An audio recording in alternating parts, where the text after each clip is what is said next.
खुदा के नाम से शुरू करता हूँ जो बड़ा मेहरबान निहायत रहम वाला है।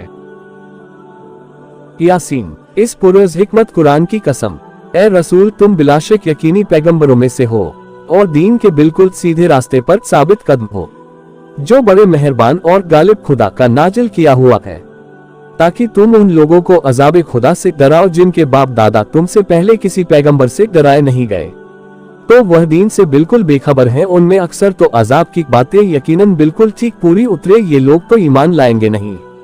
हमने उनकी गर्दनों में भारी भारी लोहे के तोप डाल दिए हैं और ठुड्डियों तक पहुंचे हुए हैं कि वह गर्दनें उठाए हुए हैं, सर झुका नहीं सकते। हमने एक दीवार उनके आगे बना दी है और एक दीवार उनके पीछे, फिर ऊपर से उनको ढांक दिया है तो वह कुछ देख नहीं सकते। और ए रसूल उनके लिए बराबर है, ख्वाह तुम उन्हें डराओ या न डराओ, ये कभी ईमान लाने वाले नहीं हैं। तुम तो बस उसी शख्स को डरा सकते हो जो नसीहत माने और बेदेखे भले खुदा का खौफ रखे, तो तुम उसको गुनाहों की माफी और एक बाइज्जत व आबरू अज्र की खुशखबरी दे दो। हम ही यकीन मुर्दों को जिंदा करते हैं और जो कुछ लोग पहले कर चुके हैं उनको और उनकी अच्छी या बुरी बाकी मानदा निशानियों को लिखते जाते हैं, और हमने हर चीज का एक सरीह व रोशन पेशवा में घेर दिया है। और ए रसूल तुम इनसे मिसाल के तौर पर एक गांव अताकिया वालों का किस्सा बयान करो जब वहां हमारे पैगंबर आए, इस तरह की जब हमने उनके पास 2 पैगंबर यूहन्ना और यूनुस भेजे तो उन लोगों ने दोनों को झुठलाया। जब हमने एक तीसरे पैगंबर शमूद से उन दोनों को मदद दी तो इन तीनों ने कहा कि हम तुम्हारे पास खुदा के भेजे हुए आए हैं। वह लोग कहने लगे कि तुम लोग भी तो बस हमारे ही जैसे आदमी हो और खुदा ने कुछ नाजिल वाजिल नहीं किया है, तुम सब के सब बस बिल्कुल झूठे हो। तब उन पैगंबरों ने कहा हमारा परवरदिगार जानता है कि हम यकीन उसी के भेजे हुए आए हैं और तुम मानो या न मानो, हम पर तो बस खुल्लम खुल्ला अहकाम खुदा का पहुंचा देना फज्र है। वो बोले हमने तुम लोगों को बहुत नहसकदम पाया कि तुम्हारे आते ही कहत में मुब्तला हुए, तो अगर तुम अपनी बातों से बाज न आओगे तो हम लोग तुम्हें जरूर संसार कर देंगे और तुमको यकीनी हमारा दर्दनाक अजाब पहुंचेगा। पैगंबरों ने कहा कि तुम्हारी बदशुगुनी तुम्हारी करनी से तुम्हारे साथ है क्या? जब नसीहत की जाती है तो तुम उसे बदफाली कहते हो नहीं, बल्कि तुम खुद अपनी हद से बढ़ गए हो। और इतने में शहर के उस सिरे से एक शख्स हबीब नज्जार दौड़ता हुआ आया और कहने लगा कि ऐ मेरी कौम, इन पैगंबरों का कहना मानो, ऐसे लोगों का जरूर कहना मानो जो तुमसे तबलीग रिसालत की कुछ मजदूरी नहीं मांगते और वह लोग हिदायत याफ्ता भी हैं। और मुझे क्या खबर हुआ है कि जिसने मुझे पैदा किया है उसकी इबादत न करूं, हालांकि तुम सबके बस आखिर उसी की तरफ लौट कर जाओगे। क्या मैं उसे छोड़कर दूसरों को माबूद बना लूं? अगर खुदा मुझे कोई तकलीफ पहुंचाना चाहे तो न उनकी सिफारिश ही मेरे कुछ काम आएगी और न ये लोग मुझे इस मुसीबत से छुड़ा ही सकेंगे। अगर ऐसा करूं तो उस वक्त मैं यकीनी सरीही गुमराही में हूं। मैं तो तुम्हारे परवरदिगार पर ईमान ला चुका हूं, मेरी बात सुनो और मानो। मगर उन लोगों ने उसे संसार कर डाला। तब उसे खुदा का हुक्म हुआ कि बेहिश्त में जा। उस वक्त भी उसको कौम का ख्याल आया तो कहा मेरे परवरदिगार ने जो मुझे बख्श दिया और मुझे बुजुर्ग लोगों में शामिल कर दिया, काश इसको मेरी कौम के लोग जान लेते और ईमान लाते। और हमने उसके मरने के बाद उसकी कौम पर उनकी तबाही के लिए न तो आसमान से कोई लश्कर उतारा और न हम कभी इतनी सी बात के वास्ते लश्कर उतारने वाले थे। वह तो सिर्फ एक चिंगार थी जो कर दी गई, बस फिर तो वह फौरन चिरागे सहरी की तरह बुझ के रह गए। हाय अफसोस बंदों के हाल पर कि कभी उनके पास कोई रसूल नहीं आया, मगर उन लोगों ने उसके साथ मस्खरापन जरूर किया। क्या उन लोगों ने इतना भी गौर नहीं किया कि हमने उनसे पहले कितनी उम्मतों को हलाक कर डाला और वह लोग उनके पास हरगिज पलट कर नहीं आ सकते। हाँ, अलबत्ता सब के सब इकट्ठा होकर हमारी बारगाह में हाजिर किए जाएंगे।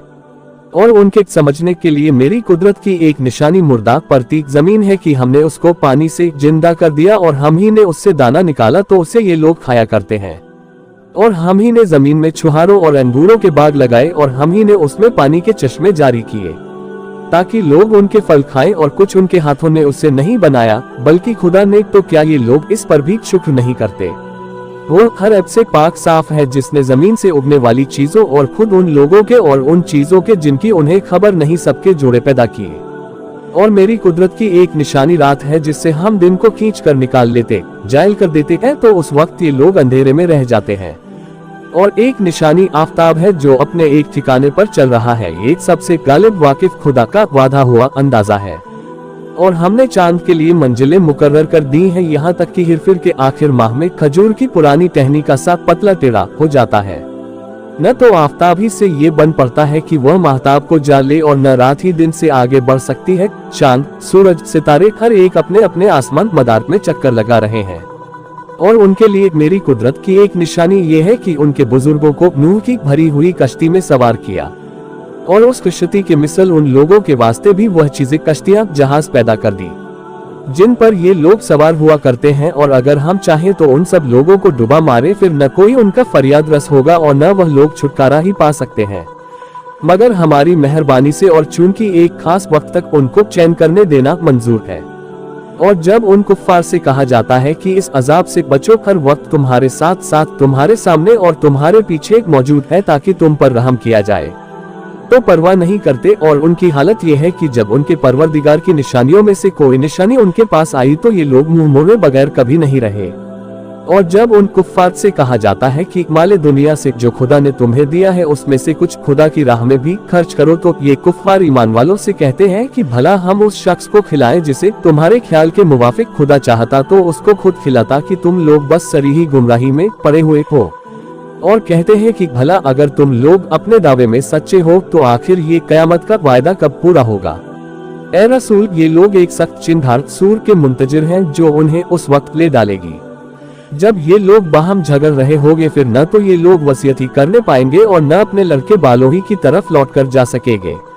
और फिर जब दोबारा सूर फूंका जाएगा तो उसी दम ये सब लोग अपनी अपनी कब्रों से निकल निकल के अपने परवरदिगार की बारगाह की तरफ चल खड़े होंगे और हैरान होकर कहेंगे, हाय अफसोस, हम तो पहले सो रहे थे, हमें ख्वाबगाह से किसने उठाया। जवाब आएगा कि ये वही कयामत का दिन है जिसका खुदा ने भी वायदा किया था और पैगंबरों ने भी सच कहा था। कयामत तो बस एक सख्त चिन्ह होगी, फिर एकाएक ही ये लोग सब के सब हमारे हुजूर में हाजिर किए जाएंगे।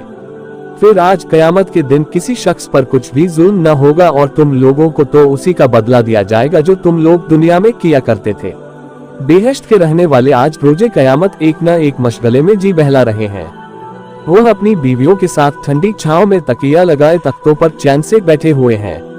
बहिश्त में उनके लिए ताज़ा मेवे तैयार है और जो वह चाहे उनके लिए हाजिर है। मेहरबान परवरदिगार की तरफ से सलाम का पैगाम आएगा और एक आवाज आएगी कि ए गुनाहगारों, तुम लोग इनसे अलग हो जाओ। ए आदम की औलाद, क्या मैंने तुम्हारे पास ये हुक्म नहीं भेजा था कि खबरदार शैतान की परसतिश न करना, वह यकीनी तुम्हारा खुल्लम खुल्ला दुश्मन है, और ये कि देखो सिर्फ मेरी इबादत करना यही नजात की सीधी राह है। और बावजूद इसके उसने तुम में से बहुतेरों को गुमराह कर छोड़ा, तो क्या तुम इतना भी नहीं समझते थे? ये वही जहन्नुम है जिसका तुमसे वायदा किया गया था। तो अब चूंकि तुम कुफ्र करते थे, इस वजह से आज इसमें चुपके से चले जाओ। आज हम उनके मुंह पर मुहर लगा देंगे और जो कारस्तानियां ये लोग दुनिया में कर रहे थे खुद उनके हाथ हमको बता देंगे और उनके पांव गवाही देंगे। और अगर हम चाहें तो उनकी आंखों पर झाड़ू फेर दे तो ये लोग राह को पड़े चक्कर लगाते ढूंढते फिरे मगर कहाँ देख पाएंगे। और अगर हम चाहें तो जहाँ ये है वहीं उनकी सूरतें बदल करके पत्थर मिट्टी बना दे, फिर न तो उनमें आगे जाने का काबू रहे और न घर लौट सके। और हम जिस शख्स को बहुत ज्यादा उम्र देते हैं तो उसे खिलकत में उलट कर बच्चों की तरह मजबूर कर देते हैं, तो क्या वह लोग समझते नहीं?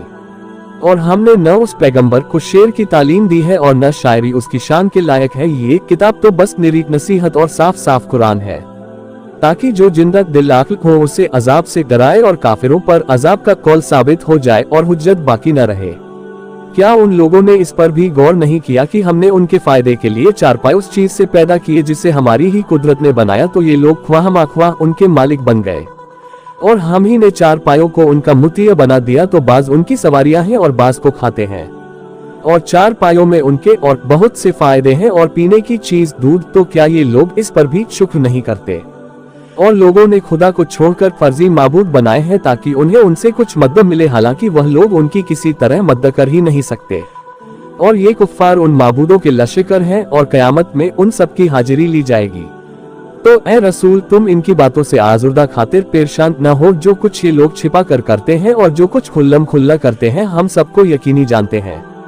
क्या आदमी ने इस पर भी गौर नहीं किया कि हम ही ने इसको एक जलील नुत्फे से पैदा किया, फिर वही यकायक हमारा ही खुल्लम खुल्ला मुकाबिल बना है और हमारी निस्बत बातें बनाने लगा और अपनी खिलकत की हालत भूल गया और कहने लगा कि भला जब ये हड्डियां सड़गल कर खाक हो जाएंगी तो फिर कौन दोबारा जिंदा कर सकता है?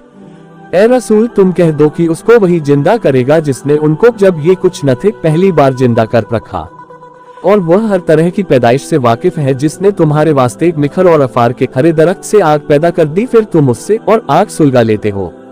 भला जिस खुदा ने सारे आसमान और जमीन पैदा किए, क्या वह इस पर काबू नहीं रखता कि उनके मिस्र दोबारा पैदा कर दे? हाँ, जरूर काबू रखता है, और वह तो पैदा करने वाला वाकिफकार है।